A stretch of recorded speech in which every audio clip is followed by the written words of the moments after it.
नमस्कार छात्रों, मैं मोहनलाल एम की संस्कृत कक्षा में आप सबका हार्दिक स्वागत करता हूं। आज का हमारा विषय है कठोपनिषद। कठोपनिषद कृष्ण यजुर्वेद की कट शाखा से संबंधित उपनिषद है। उपनिषद से तात्पर्य रहस्य विद्या या गुह्य विद्या से है। रहस्य विद्या, गुह्य विद्या उस विद्या को कहते हैं जिसके द्वारा आत्मा विषयक, ब्रह्म विषयक, परमात्मा विषयक ज्ञान का ग्रहण किया जाता हो। जैसे वैसे तो यह जो कठोपनिषद है वह नेट, जेआरएफ, रीट, अन्य विभिन्न राज्य स्तरीय प्रतियोगी परीक्षाओं में, साथ ही विश्वविद्यालय के पाठ्यक्रमों में कठोपनिषद का सम्मिलित किया जाता है और विभिन्न प्रकार के प्रश्न इस कठोपनिषद ग्रंथ से आते हैं। उन्हीं सामान्य चीज़ों का हम यहाँ उल्लेख आज करेंगे। इस प्रकार कठोपनिषद एक मुख्य विषय है, उपनिषदों में अपना महत्वपूर्ण स्थान रखता है, जिसमें यम नचिकेता के संवाद के माध्यम से आत्मा और ब्रह्मा के विषय के ज्ञान का प्रतिपादन किया गया है। कठोपनिषद शब्द दो शब्दों से मिलकर बना है, कट धन उपनिषद। कट शब्द से तात्पर्य कष्ट में रहना, यानी इसमें ऐसा कहा जाता है कि जो महर्षि अत्यंत कष्ट सहन करते हुए तप करता है वह कट शाखा से संबंधित माना जाता है, अथवा कट शाखा से संबंधित जो महर्षि थे, गुरु शिष्य की जो परंपरा थी, उसमें कठिन तप के माध्यम से शिष्यों को पारंगत किया जाता था, इसलिए इसका नाम कट शाखा रखा और इसके उपनिषद का नाम कठोपनिषद हुआ। जैसे कट शब्द का व्युत्पत्ति अर्थ बताया गया, कृच्छ्रेण कृच्छमया शीलोच्छादि वृत्त्यादि जीवती कट है, अर्थात जो अत्यधिक कठिन प्रकार से कष्टों को सहन करते हुए अपने जीवन को यापन करता है वह कट है। कृष्ट कच्छ जीवने धातु से कट शब्द की निष्पत्ति मानी जाती है। अब आगे देखते हैं उपनिषद शब्द। उपनिषद शब्द उप एवं नि उपसर्ग के साथ सद धातु से क्विप प्रत्यय करने से बना है, जिसका तात्पर्य होता है उप अर्थात पास में, नी यानी अच्छी प्रकार से, सद यानी बैठकर, अर्थात गुरु के समीप अच्छी प्रकार से बैठकर रहस्य विद्या का, आत्मविद्या का ज्ञान प्राप्त करना, यही उपनिषद का सामान्य तात्पर्य है। अतः इसे रहस्य विद्या, गुह्य विद्या, वेदांत इत्यादि नामों से पुकारा जाता है। जैसे कि शांकर भाष्य में लिखा गया है, सदेर धातुर विशरण गत्य अवसादानार्थ से उपनि पूर्वस्य क्विप प्रत्यांतस्य रूपम उपनिषद इति, अर्थात सद धातु जो विशरण, गति और अवसादन अर्थ में, इन तीन अर्थों में प्रयुक्त होती है। इस प्रकार इस सद धातु से उप एवं नि उपसर्ग पूर्वक क्विप प्रत्यय करने पर उपनिषद शब्द प्रकट होता है। अब यहाँ पर विशरण, गति और अवसादन, इन तीन शब्दों के तीन अर्थ भी ग्रहण किए गए हैं।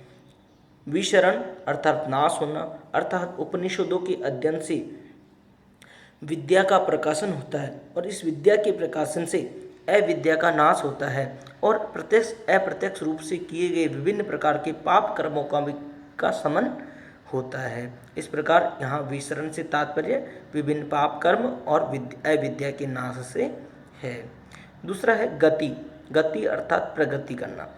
ब्रह्म विद्या, आत्मविद्या के ज्ञान से, उपनिषदों के अध्ययन से हमारी मोक्ष के प्रति गति होती है, परमात्मा को प्राप्त करने के प्रति गति होती है, हम उसकी ओर आगे बढ़ते हैं। इस प्रकार इसका द्वितीय तात्पर्य हुआ गति, अर्थात परमात्मा को प्राप्त करने हेतु गति करना। तीसरा है अवसादन। अवसादन से तात्पर्य शिथिलीकरण, समाप्त होना, अर्थात उपनिषदों के अध्ययन से हमारे द्वारा प्रत्यक्ष अप्रत्यक्ष रूप से निष्काम कर्म करते हुए विभिन्न प्रकार के जो कर्म संचित किए जाते हैं उनका फल शिथिल हो जाता है, अर्थात वे हमारे द्वारा किए गए कर्म शिथिल हो जाते हैं और वे हमारे इहलोक और परलोक की प्राप्ति में सुखपूर्वक प्राप्ति में बाधा उत्पन्न नहीं करते हैं। इस प्रकार यहाँ पर विसरण, गति और अवसादन, इन तीन अर्थों का प्रयोग उपनिषद अर्थ में किया गया है। पहले ही बताया जा चुका है कि उपनिषद ब्रह्म विद्या विषयक की चर्चा इसमें की गई है। ब्राह्मण और आरण्यक जैसे ब्रह्म विद्या विषयक चर्चा हमें वेदों में भी प्राप्त होती है, लेकिन वहाँ पर केवल आंशिक रूप से इनका प्रतिपादन किया गया है। विशदता के साथ अध्ययन हमें उपनिषद ग्रंथों में प्राप्त होता है। बीच के जो ब्राह्मण और आरण्यक ग्रंथ थे उनमें भी ब्रह्म का प्रतिपादन किया गया है, लेकिन वहाँ पर कर्मकांड की अधिकता थी। इस कारण वहाँ पर पशु हिंसा, जाति प्रथा, नियम उपनियम, विभिन्न प्रकार की संरचनाएं देखने को प्राप्त होती है, जो हमें मोक्ष के प्रति तो प्रेरित करती है, लेकिन साथ में विभिन्न प्रकार के ऐसे अपवाद भी हमें वहाँ पर देखने को मिलते हैं। जबकि उपनिषद विशुद्ध रूप से विद्या के माध्यम से परमात्मा को प्राप्त करने का साधन स्वरूप है। इसलिए कहीं कहीं पर इन उपनिषद ग्रंथों में उन ब्राह्मण और आरण्यक ग्रंथों की आलोचना भी की गई है। वहाँ पर जो विभिन्न प्रकार के जाति प्रथा, उपनियम इत्यादि नियम उपनियम बताए गए हैं, उनकी यहाँ आलोचना की जाती है, पशु हिंसा की आलोचना की जाती है। इसी कारण न केवल भारतीय विद्वान अपितु पाश्चात्य विद्वान भी इन कठोपनिषद की और अन्य उपनिषदों की बुरी बुरी प्रशंसा करते हैं। ये हुआ उपनिषद का सामान्य परिचय। अब हम देखते हैं उपनिषदों की संख्या क्या है।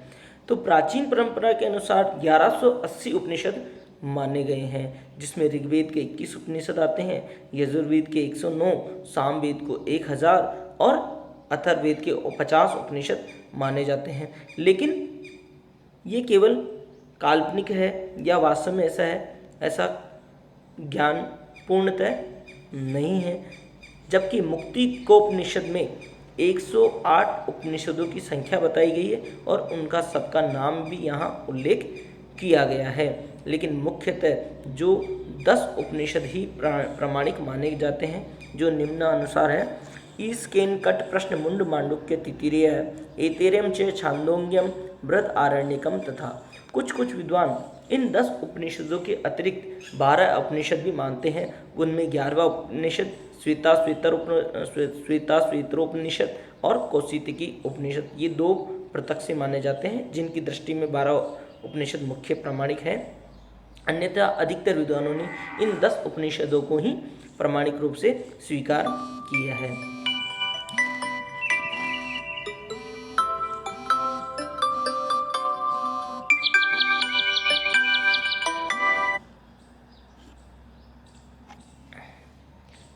कठोपनिषद कृष्ण यजुर्वेद की कट शाखा से संबंधित उपनिषद है।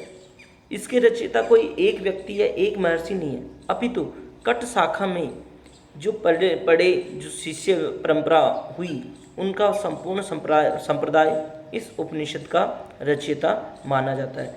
शाखा से तात्पर्य होता है एक विचारधारा, अर्थात एक विचारधारा में पले बढ़े लोगों के द्वारा संकलित यह उपनिषद माना जाता है। इसे कठोपनिषद, काटकोपनिषद, कठवल्ली इत्यादि नाम से जाना जाता है। कृष्ण यजुर्वेद के तैत्तिरीय ब्राह्मण में भी कट की कथा उपलब्ध है, जिसमें यम और नचिकेता के संवाद के माध्यम से ब्रह्म विषयक ज्ञान का प्रतिपादन किया गया है, ब्रह्म विद्या के विषय में बताया गया है। कठोपनिषद में 2 अध्याय हैं और प्रत्येक अध्याय के अंदर 3-3 वल्लियाँ हैं। वल्लियाँ से तात्पर्य लताएं। ये वल्लियों का विभाजन करने का से तात्पर्य लताएं, इस लता करने का तात्पर्य ये था कि जिस प्रकार कल्पलता वृक्ष अपनी संपूर्ण मनोकामनाओं को पूर्ण करने वाला होता है, उसी प्रकार ये कठोपनिषद भी अपनी इन 6 वल्लियों के माध्यम से मनुष्यों को मोक्ष रूपी कामना को पूर्ण करने वाला है, अतः इसे वल्लियाँ कहा गया है। प्रथम 3 अध्यायों में क्रमशः 29, 25 और तदंतर 17 श्लोक हैं, और द्वितीय अध्याय की जो 3 वल्लियाँ हैं उनमें प्रथम वल्ली में 15, द्वितीय वल्ली में 15 और तृतीय वल्ली में 18 श्लोक हैं। इस प्रकार कुल 119 श्लोक इस कठोपनिषद में प्राप्त होते हैं। कठोपनिषद मुख्यतः यम और नचिकेता का एक संवाद है, जिसमें यम और नचिकेता ब्रह्म विषयक चर्चा करते हैं। इसकी कथा इस प्रकार है कि एक बार वाजस्रवा ऋषि के पुत्र वाजस्रवस, जिन्हें गौतम पुत्र उद्दालक भी कहा जाता है, उनका एक नाम आरुणि भी है क्योंकि वो अरुण के पुत्र माने जाते हैं। और जब उनकी वृद्धावस्था आ गई और सभी प्रकार के सुखों का उपभोग उन्होंने कर लिया, तो उन्हें संन्यास ग्रहण करने की इच्छा हुई। और संन्यास ग्रहण करने की इच्छा होने पर उन्होंने विश्वजीत यज्ञ किया, सर्वमेध यज्ञ किया। और उस सर्वमेध यज्ञ में उन्होंने संकल्प किया कि मैं अपना सर्वस्व दान करूँगा। इस प्रकार जब उन्होंने सर्वस्व दान का संकल्प लिया और विभिन्न प्रकार के जब यज्ञ हवन हुए और उनमें ऋत्विजों को यज्ञ संपादन हेतु आमंत्रित किया गया, और जब उनको विदाई दी जा रही थी यज्ञ हवन संपन्न हो जाने के बाद, जब ऋत्विज वापस लौट रहे थे, तो उन्हें दान स्वरूप उनके पास जो गायें थी उन गायों को वो दान करने लगी। प्राचीन काल में गाय ही सबसे बड़ा धन माना जाता था और उसकी दान की प्रथा प्रचलित थी। तो उस समय गौतम वंशीय उद्दालक, जिन्हें ऋत्विजों को गाय देना प्रारंभ किया, तो उन्होंने अपने पुत्र मोह में अच्छी गायों को छोड़ करके जो वृद्धावस्था को प्राप्त हो गई थी, जिन्होंने अपने अंतिम तृण का चारण कर लिया था, जो घास खा चुकी थी, अब और घास खाने की उनके शरीर में चेष्टा नहीं थी, जिनका अंतिम बार दुग्ध का दोहन कर लिया गया था, जो अब और संतति उत्पन्न करने में समर्थ नहीं थी, इस प्रकार की गायों को भी वे ऋत्विजों को दान देने लगे। जबकि प्राचीन शास्त्रों में कहा गया है कि जो इस प्रकार की यजमान को जो वृद्ध गायें देता है, जो यजमान को कष्ट देने वाली वस्तु अगर उसे कोई दान में देता है, तो वह व्यक्ति आनंद रहित लोकों को प्राप्त होता है। अर्थात वह यह लोक में तो दुख प्राप्त करता ही है, परलोक में जाकर भी दुख को प्राप्त करता है। इस प्रकार वह उसके द्वारा वृद्ध गायों को दान में देते हुए देखे जाने पर उनका एक पुत्र था नचिकेता। नचिकेता यद्यपि बाल्य अवस्था में ही था, बालक ही था, ब्रह्मचारी था। उसने जब देखा कि मेरे पिताजी मेरे कारण मेरे लिए अच्छी गायें बचाने के लिए वृद्ध गायों को दान में दे रहे हैं, तो उन्होंने अपने पिता को स्मरण कराया कि आपने सर्वस्व दान करने का संकल्प ले रखा है, अतः मैं भी आपका प्रिय हूँ, तो आप मुझे किसे दान में दोगे। पहली बार प्रश्न पूछने पर वाजस्रवस ऋषि ने कोई उत्तर नहीं दिया, लेकिन बार बार 2-3 बार जब उन्होंने नचिकेता ने अपने पिता से ये प्रश्न किया, तो पिता क्रोधित हो गए और क्रोधित होते हुए बोले कि मैं तुम्हें यम को दान देता हूँ, मैं तुम्हें मृत्यु के लिए देता हूँ, मैं मृत्यु को दान में देता हूँ। इस प्रकार सुन करके पिता के वचनों का पालन करते हुए वह नचिकेता यमपुरी जा पहुँचे, यम के द्वार पर जाकर खड़े हो गए। और जब द्वारपालों से पता चला कि यम कहीं बाहर गए हुए हैं और 3 दिवस तक 3 रात्रि तक वह नहीं लौटेंगे, तो वे वहीं द्वार पर बैठ गई और वहीं भूखे प्यासे बैठ रहे। 3 रात्रि पश्चात जब यम पुनः अपने यमपुरी लौटे, तो उन्होंने देखा कि एक ब्राह्मण अतिथि बिना भोजन पाने के उनके द्वार पर बैठा हुआ है। और जब एक ब्राह्मण बालक भूखा अतिथि के रूप में किसी के घर जाता है, तो वह उसके सुख, चैन, शांति, धन संपत्ति, प्राण प्रतिष्ठा सभी का हरण कर लेता है। इस प्रकार सोचते हुए उन्होंने यम ने उस नचिकेता से प्रत्येक रात्रि के रूप में 1 वर अर्थात 3 रात्रियों के बदले 3 वर मांगने के लिए कहा। प्रथम वर में नचिकेता मांगते हैं कि मृत्यु के मुख से छूटे हुए मुझे देखकर मेरे पिता प्रसन्न हो जाए, उनका क्रोध शांत हो जाए और मुझे अपना ही पुत्र समझकर, अर्थात मेरा वही उनका नचिकेता नाम का पुत्र हूँ, यह समझकर, यह जानकर स्नेहपूर्वक वार्तालाप करे। नचिकेता के द्वारा प्रथम वर मांगने पर उनके यम उन्हें वरदान देते हैं कि तुम्हारे पिता पूर्ववत पहचान कर अपने पुत्रवत व्यवहार करेंगे और अपने शेष जीवन की रात्रियों में सुखपूर्वक शयन करेंगे, उन्हें किसी प्रकार की पीड़ा का अनुभव नहीं होगा। इस प्रकार प्रथम वर्त के पश्चात द्वितीय वर्ग के रूप में नचिकेता, स्वर्ग लोक में किसी प्रकार का भय नहीं है। वहाँ पर सभी लोग बिना किसी आतंक के आनंद युक्त रहते हैं। वहाँ पर बुढ़ापे का कोई बुढ़ापा नहीं आता। इस प्रकार स्वर्ग लोक का अधिकारी कैसे बना जा सकता है? इसलिए स्वर्ग को प्राप्त करने वाली अग्नि चयन की विद्या का वर मांगते हैं। यम उस अग्नि चयन की विद्या के विषय में विभिन्न प्रकार के यज्ञ, हवन और इष्टि का चयन के विषय में उन्हें सांगोपांग अध्ययन करवाते हैं। नचिकेता भी उसे पूर्णतः श्रवण करते हैं, पूर्ण ध्यान के साथ श्रवण करते हैं और यम के द्वारा पूछे जाने पर उन्हें वैसा का वैसा ही, जैसा ज्ञान उन्होंने प्राप्त किया था, पूरा का पूरा ज्ञान वैसे ही उन्हें वापस यम को सुना देते हैं। इससे प्रसन्न होकर यम उन्हें उस अग्निचयन विद्या को नचिकेता अग्नि के नाम से जाना जाएगा। इस प्रकार इन 3 वरों के अतिरिक्त चतुर्थ वर प्रदान करते हैं।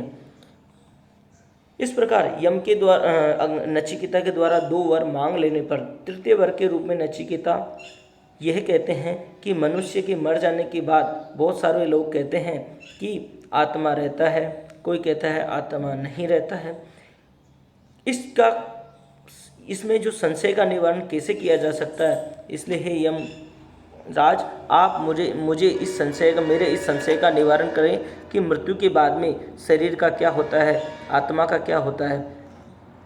यम इस विषय में नचिकेता से कहते हैं कि इस विषय में न केवल ऋषि महर्षि अपितु देवता लोग भी संशय में हैं। इसलिए तुम चाहो तो बहुत सारी धन संपत्ति ले लो, बहुत सारे 100 वर्षों तक जीने वाले पुत्र और पुत्रियों को वरण कर लो, स्वर्ग की सुंदर अप्सराओं को तुम मांग लो, लेकिन इस आत्मा के विषय को मत पूछो। बहुत सारे प्रलोभन देने पर भी नचिकेता अपने प्रण से नहीं डिगते हैं और कहते हैं कि आप जब स्वयं कह रहे हैं कि देवता लोगों को भी इस विषय में संशय है, तो मुझे ऐसा लगता है कि आप जैसा और कोई व्यक्ति मुझे इस विषय में उपदेश देने योग्य नहीं है, अर्थात आप ही सर्वथा योग्य हैं जो मुझे मेरे इस संशय का निवारण कर सकते हैं।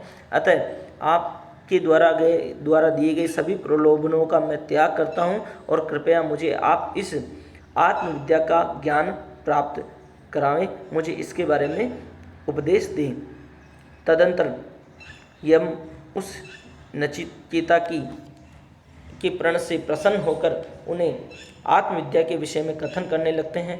सर्वप्रथम उन्हें श्रेय और प्रेय के मार्ग का अध्ययन करवाते हैं कि श्रेय और प्रेय, श्रेय जो मोक्ष का मार्ग है जिसमें त्याग की कामना की जाती है, जबकि प्रेय का मार्ग, इसमें प्रिय लगने वाली वस्तुओं का वर्ण करता हुआ मनुष्य नरक की ओर गमन करता है, कर्म कांड में पड़ा रहता है, मोक्ष का वर्ण नहीं कर पाता, परमात्मा के विषय में ज्ञान प्राप्त नहीं कर पाता है। इसलिए हमें श्रेय और प्रेय दोनों ही मार्गों का ज्ञान प्राप्त करते हुए श्रेय मार्ग का वर्ण करना चाहिए। उसके बाद में रथ और रति के स्वरूप का ज्ञान करवाते हैं कि ये शरीर रथ है और रथी वह अपने अंदर विद्यमान आत्मा है जो परमात्मा का ही अंश है। इस प्रकार उस आत्मा और परमात्मा का ज्ञान करवाते हैं। इंद्रियों की हीनता, असद आचरण के विषय में बताते हैं। परमात्मा की प्राप्ति का महत्व और उनके साधनों का निरूपण करते हैं। इंद्रियों को कैसे वश में किया जा सकता है, अंतःकरण को कैसे वश में किया जा सकता है, और इन सब के वश में होने के बाद में शोक की निवृत्ति कैसे होगी, जीवन की मुक्ति कैसी होगी, विदेह मुक्ति कैसे होगी, इन सब का ज्ञान यम नचिकेता को करवाते हैं। इस प्रकार यमराज द्वारा परब्रह्म की सर्वव्यापकता बताते हुए उस ब्रह्म विद्या का, परमात्मा विद्या का, परमात्मा के स्वरूप का विवेचन किया जाता है। और इस प्रकार कठोपनिषद में उन ब्रह्म विषयक, परमात्मा विषयक ज्ञान का वर्णन यम और नचिकेता के संवाद के माध्यम से किया गया है, जिसका ज्ञान प्राप्त करके मनुष्य यह लोक में रहते हुए ही सभी प्रकार के कर्मों को करते हुए भी निष्काम कर्म की भावना के माध्यम से मोक्ष को प्राप्त कर सकता है। देह के रहते हुए भी जीवन मुक्त होता हुआ, अर्थात यद्यपि मनुष्य जीवित रहता है, लेकिन जीवित रहते हुए भी मोक्ष का अनुभव करता हुआ वह जीवन मुक्त होता है। निष्काम कर्म की भावना के द्वारा कर्म करता हुआ भी उन कर्मों में संलिप्त नहीं रहता है, और अंत में विदेह मुक्त होने पर जब देह की मुक्ति हो जाती है तो उसे परमात्मा की प्राप्ति होती है, ब्रह्म की प्राप्ति होती है, मोक्ष का प्राप्ति होती है, और वह इस संसार से के आवागमन से मुक्ति को प्राप्त करता है। इस प्रकार हमने इस कठोपनिषद ग्रंथ के माध्यम से सूक्ष्म रूप से कठोपनिषद के विषय में जाना। आगे के वीडियो में हम कठोपनिषद के प्रथम अध्याय का अध्ययन करेंगे। आशा करता हूँ आपको ये वीडियो अच्छा लगा होगा, और अगर आपको अच्छा लगा है तो इसे लाइक करें, शेयर करें, सब्सक्राइब करें, और अपने दोस्तों के साथ भी इसे शेयर करें ताकि ज़्यादा से ज़्यादा लोग इसे देख सकें, इसके विषय में ज्ञान प्राप्त कर सकें।